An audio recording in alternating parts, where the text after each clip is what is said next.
In addition, what we're going to do is look at a bunch of earnings that have just been released yesterday after the close and this morning in the pre-market. We have some big movers. I want to keep an eye on the 10-year yield. Where is that going? We know we had a breakdown in the chart, meaning that the chart favors the downside. Does that continue here with the CPI data? We'll be watching this as it comes out. Bitcoin Zella stands out with its simplicity and clarity. We've crafted an experience that anyone can dive into, whether you're a crypto expert or just a new to the crypto world. Now guess who keeps his eye on us? The author of best-selling book Rich Dad Poor Dad, Robert Kiyosaki. And we want to take this opportunity and thank all the people who trusted us, and we read every comment. And the best part, it's free.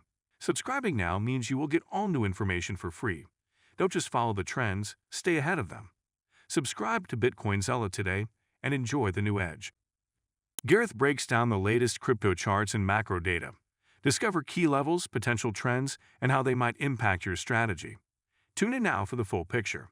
So let's get right into the charts here. If we take a look at the spiders or the S&P were down in the pre-market early on. You can see this was at 4 in the morning. We had a nice sell-off right down here. And then look, slow grind higher in the pre-market up until the current time. Now let's go over the CPI expectations, guys. I always like to go over this with you guys. So CPI month over month is expected to be 0.3%. Okay, CPI year over year, okay, that is expected to be 2.9%. So the idea here is that these are the two numbers that we're watching for. These are the forecasted levels.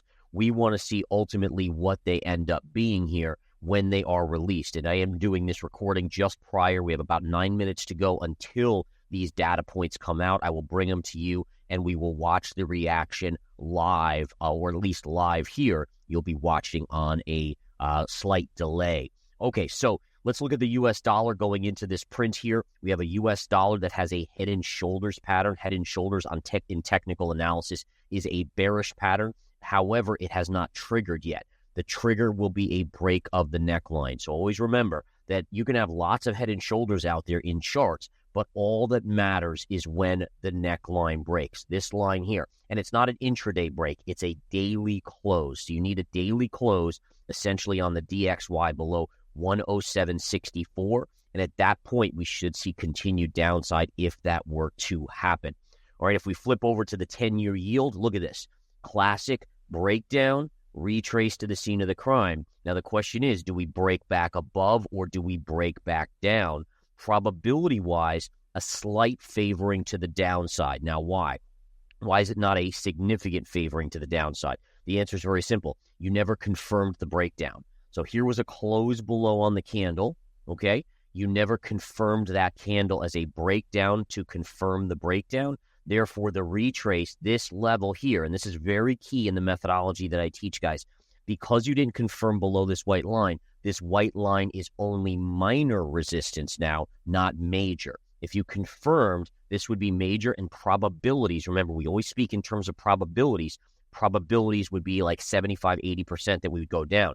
Because we haven't confirmed, it's only about 60% to the downside. All right, so again, these little tidbits are unbelievably important when understanding odds or probabilities of moves here.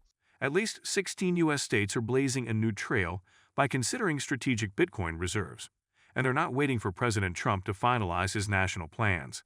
The idea gained momentum when Trump signaled strong support for crypto, fueling speculation that a formal U.S. Bitcoin stockpile could emerge. States like Arizona and Utah have swiftly moved to authorize up to 10% of public funds for Bitcoin, pushing this concept from mere speculation into potential reality. Meanwhile, the federal government has become the largest sovereign holder of Bitcoin through judicial seizures, leaving many to wonder if official purchases will follow.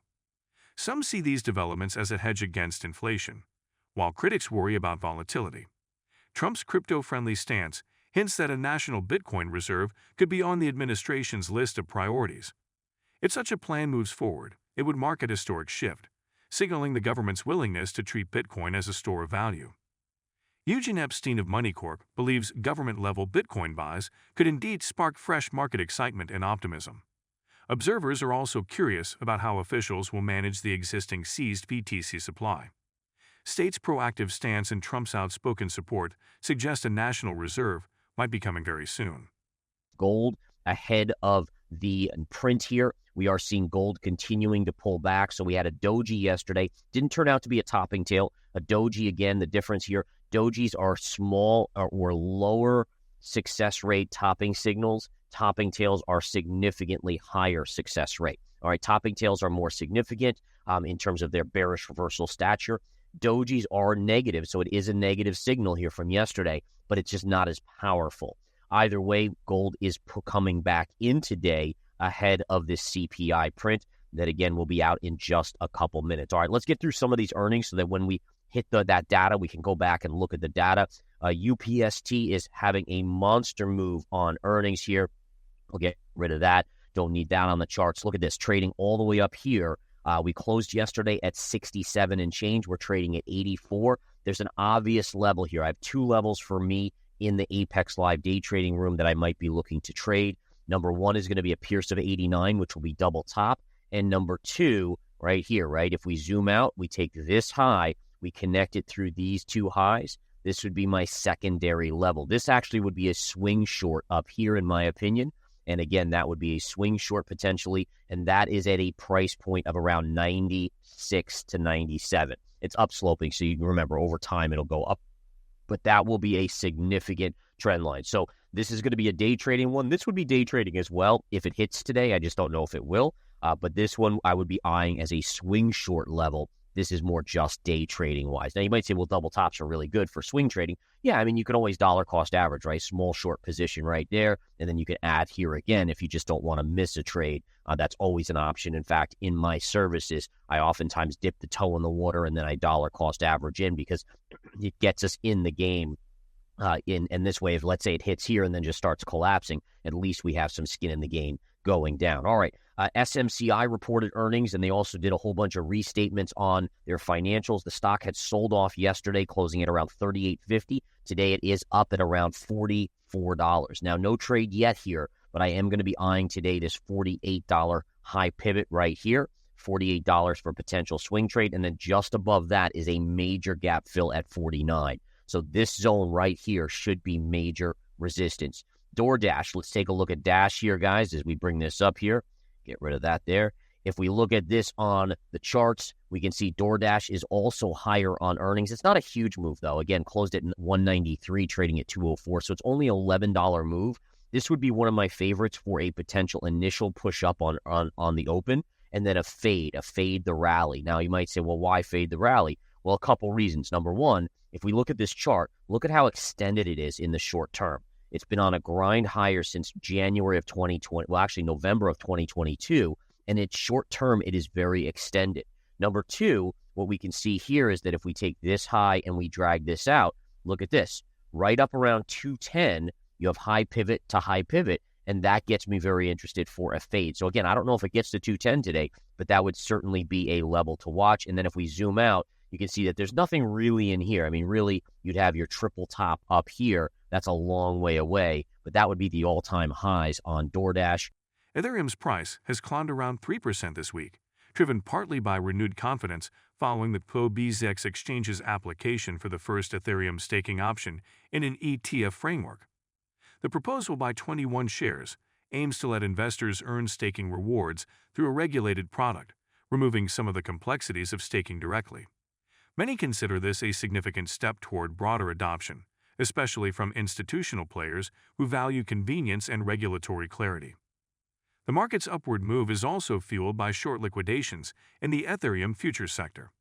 Traders betting on a price drop were forced to close their positions once Ethereum showed unexpected strength.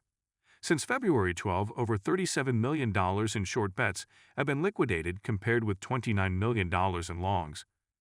This short squeeze phenomenon has contributed to the upward momentum, as those closing losing trades add buying pressure that pushes prices higher. Technical signals add another layer of optimism. Ethereum's relative strength index is hovering around levels historically linked to substantial price rebounds. Over the past year, whenever the RSI dipped to similar ranges, Ethereum often bounced back with notable strength, sometimes climbing toward key milestones like $3,000. Analysts at 10x Research highlight that these oversold conditions had typically rewarded those willing to take a calculated risk at just the right moment. A move to reclaim $3,000 as support could open the door to even larger gains. Should these trends persist, the stage may be set for a more sustained climb, revisiting the December high near $4,100 once again. If you've been with us so far, a big thank you. Don't forget to subscribe for free to Bitcoin Zella for your daily news. The link is waiting below. That's all for today's crypto news. Stick around for more updates, insights, and analysis on cryptocurrencies. Share your thoughts in the comments, like this video, and subscribe for more exciting content.